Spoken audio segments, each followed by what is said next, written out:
커밍아웃 스토리, 성소수자와 그 부모들의 이야기.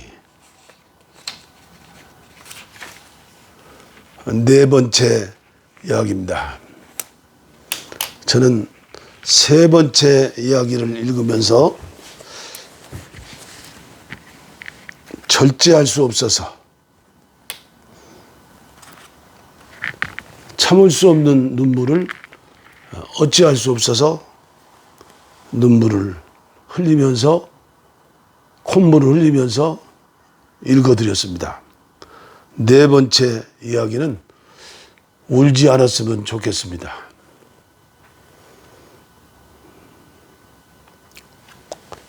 삶은 신비로운 것, 변홍철.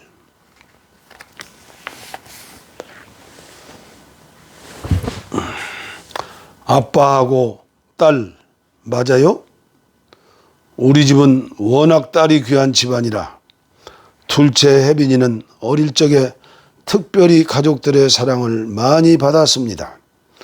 특히 돌아가신 제 아버지 혜빈이의 할아버지는 교직에서 은퇴하신 후 이 귀한 손녀를 돌보며 키우는데 온 정성을 쏟고 그것을 기뻐하셨지요.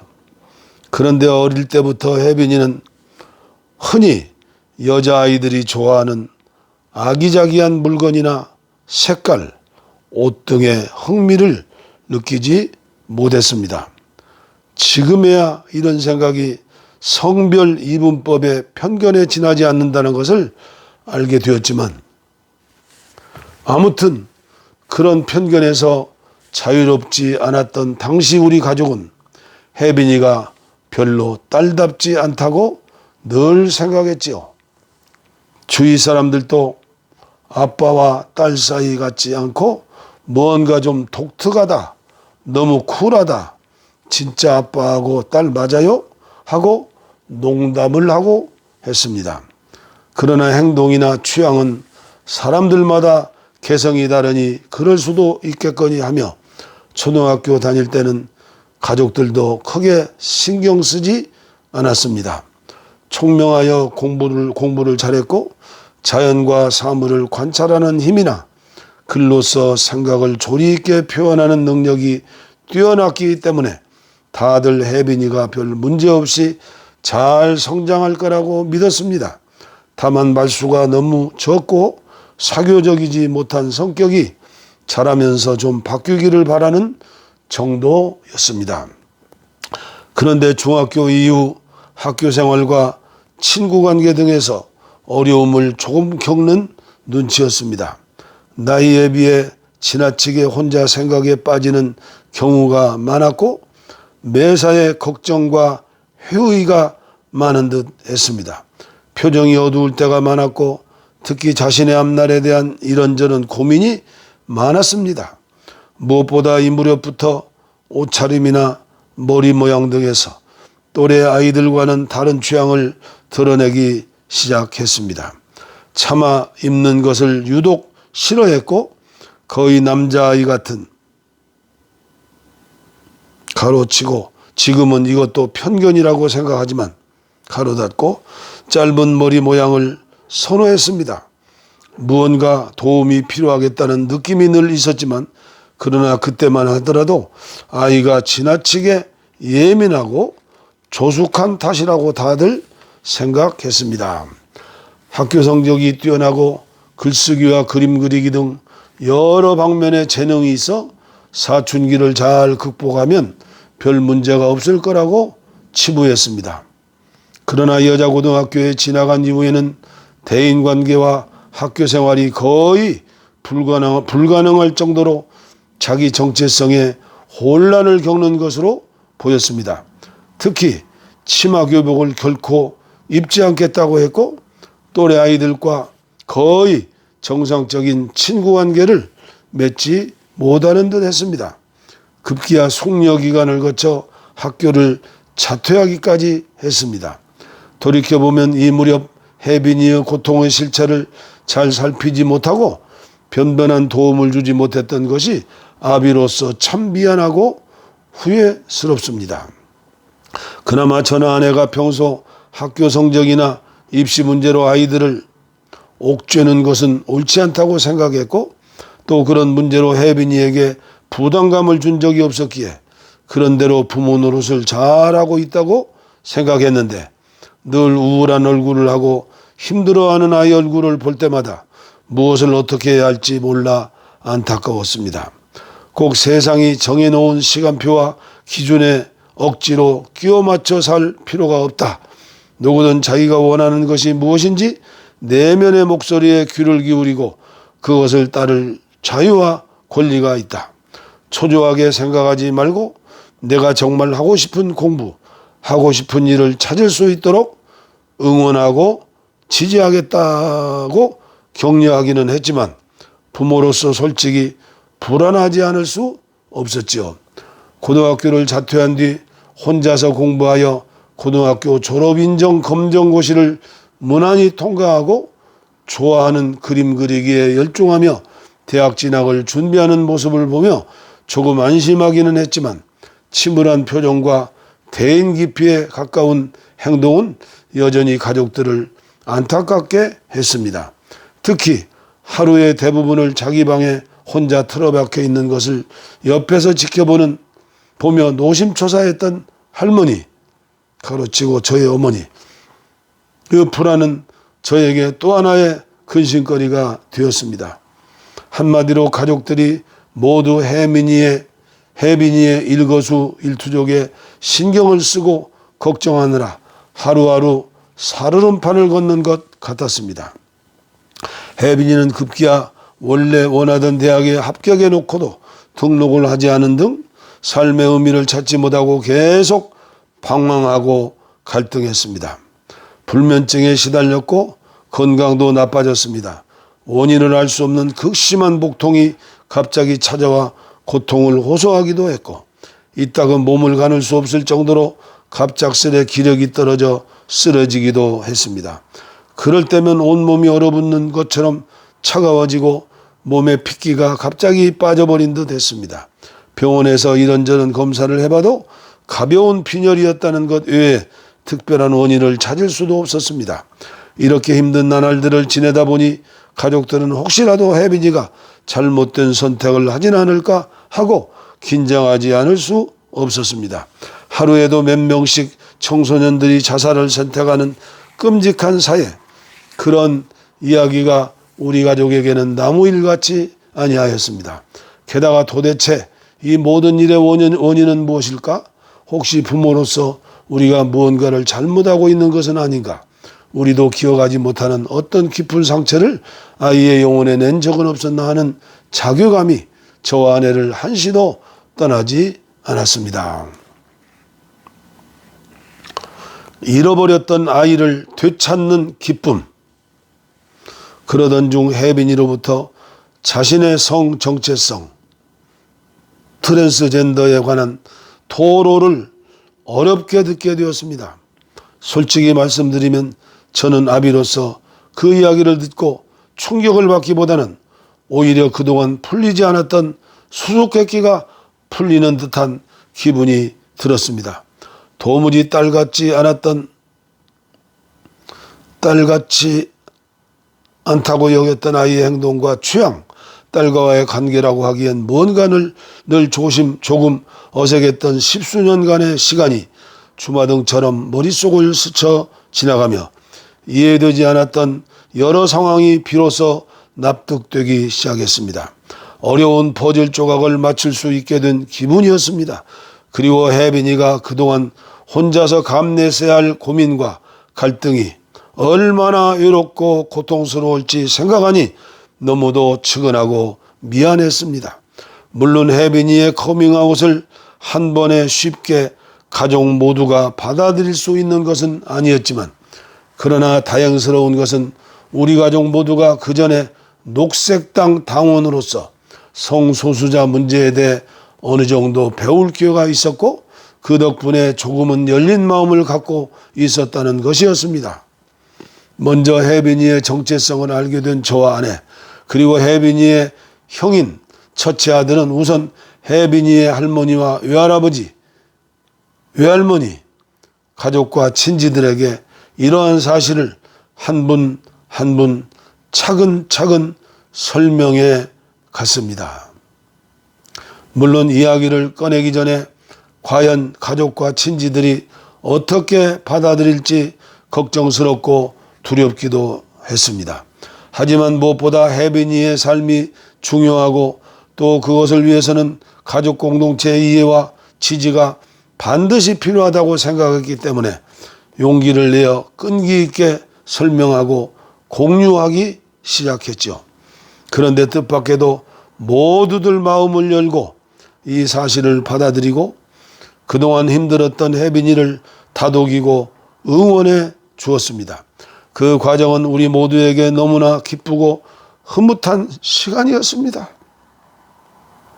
그동안 가족과 친지들 모임에 함께하는 것을 불편하게 생각했던 혜빈이도 이런 과정을 거치며 훨씬 자유로워졌고 얼굴이 밝아지기 시작했습니다. 자신감을 얻은 우리 가족들은 이제 주변의 친구와 이웃들에게도 조금씩 이것을 알려나갔습니다. 물론 혜빈이가 그것을 원했기 때문입니다.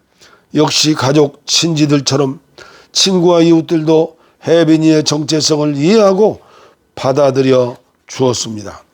우정과 환대로 혜빈이와 우리 가족 그 사연을 경청하고 마음으로 응원해 주었습니다. 혜빈이를 있는 그대로 받아들일 수 있는 이해의 공동체가 주변에 형성되기 시작했고 조금씩 넓어지기 시작했습니다. 그야말로 숨통이 트이는 기분이 들었습니다. 이런 과정을 겪으며 저는 이러한 너그러운 이해와 인정의 바탕에는 지금까지 우리 사회에서 트랜스젠더를 비롯한 성소수자들의 권리를 위해 편견과 혐오에 맞서 싸우고 힘들게 일해온 많은 분들의 노고가 깔려 있다는 것을 절실하게 느낄 수 있었습니다. 혜빈이 이야기를 들은 대부분의 사람들이 그래 무슨 이야기인지 알고 있다. 아주 남의 일인 줄 알았는데 혜빈이가 바로 그렇구나 하는 반응을 보였기 때문입니다. 그만큼 우리 사회에서도 성소수자들이 우리의 자연스러운 일부라는 인식이 꽤 널리 퍼져 있고 또 대부분의 사람들이 그것을 받아들이고 있거나 적어도 혐오나 편견으로 대할 문제가 아니라는 정도의 생각이 상식으로 자리 잡아 나가고 있다는 것을 확인하게 되었습니다. 혜빈이의 커밍아웃 이후 아내는 성소수자 부부 모임의 회원이 되어 공부하고 활동하기 시작했습니다. 저는 저대로 이런저런 모임과 활동에서 성소수자들의 권리와 관련한 쟁점들에 대해 더 배우고 또 연대하고 있습니다. 우리 아이만의 문제가 아니라 이것이 우리 사회와 시대에 대해 더 깊이 이해하는 중요한 열쇠라는 생각을 절실하게 하게 되었기 때문입니다. 혜빈이 덕분에 인간과 세계에 대한 이해가 조금 더 넓어지고 깊어져 간다고 우리 가족들은 생각하고 있습니다. 빛을 함부로 꺼트려서는 안 된다. 한편 혜빈이의 뜻대로 전문가와 상의하여 혜빈이가 자기의 정체성대로 사는데 도움이 되는 의료적 처치들을 받아왔습니다. 이제까지 자기의 몸을 도저히 받아들일 수 없어 가슴을 칭칭 동여매었던 압박붕대를 풀고 유방을 절제했습니다. 젖가슴을 숨기고 싶어서 건강에 무리가 올 정도로 가슴을 답답하게 조여왔던 아이를 생각하면 아비로서 너무 미안하고 안타까웠습니다. 자궁을 적출하고 남성 호르몬 주사를 맞기 시작했습니다.